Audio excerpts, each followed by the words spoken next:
ಶರಣು ಶರಣಾರ್ಥಿ. ಎಲ್ಲರಿಗೂ ಶರಣು ಶರಣಾರ್ಥಿ ರೀ. ಭಗವದ್ಗೀತಾದಲ್ಲಿ ಒಂಬತ್ತನೇ ಅಧ್ಯಾಯ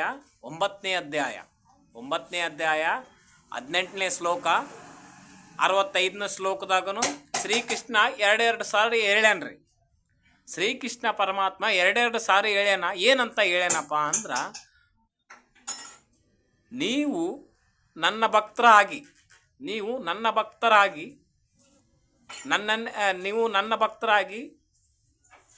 ಪೂಜೆಯನ್ನು ಮಾಡಿ, ಅಂದರೆ ನೀವು ನನ್ನ ಭಕ್ತರಾಗಿ ನನ್ನನ್ನು ಪೂಜೆಯನ್ನು ಮಾಡಿ ನಾನು ನಿಮ್ಗೆ ಸರ್ವ ಸಂಪತ್ತನ್ನು ಕೊಡ್ತೀನಂತನೂ ಹೇಳ್ಯಾನ್ರಿ. ಬೇಕಾದ್ರೆ ನೀವು ತೆಗೆದು ನೋಡ್ಬೋದು. 9ನೇ ಅಧ್ಯಾಯ 18ನೇ ಶ್ಲೋಕ 65ನೇ ಶ್ಲೋಕದಾಗೂ ಬರ್ತದ್ರಿ. ಇದು ಎರಡು ಸಾರ ಶ್ರೀಕೃಷ್ಣ ಪರಮಾತ್ಮನು ಹೇಳ್ಯಾನ್ರಿ.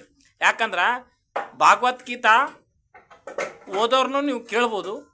ಶ್ರೀಕೃಷ್ಣ ಪರಮಾತ್ಮ 2 ಸಾರಿ ಹೇಳ್ಯಾನ್ರಿ. 9ನೇ ಅಧ್ಯಾಯ ನೋಡ್ರಿ. 9ನೇ ಅಧ್ಯಾಯನ ಶ್ರೀಕೃಷ್ಣ ಪರಮಾತ್ಮ ಹೇಳ್ಯಾನ, ನೀವು ನನ್ನ ಭಕ್ತರಾಗಿ ನಿಮ್ಗೆ ಸರ್ವ ಸಂಪತ್ತನ್ನು ಕೊಡ್ತೀನಂತನೂ ಹೇಳ್ಯಾನ್ರಿ. ಇದು 9ನೇ ಅಧ್ಯಾಯನೂ ಐತ್ರಿ ಸರ. ಬೇಕಾದ್ರೆ ನೀವು ಭಗವದ್ಗೀತಾನ ತೆಗೆದು ನೋಡ್ಬೋದು. ಬೇಕಾದ್ರೆ ನನ್ನ ತಕ್ಕ ಬಂದ್ರೂ ನಾನು ನಿಮ್ಗೆ ಹೇಳ್ತೀನಿ. ಇದು 9ನೇ ಅಧ್ಯಾಯ ನೋಡ್ರಿ.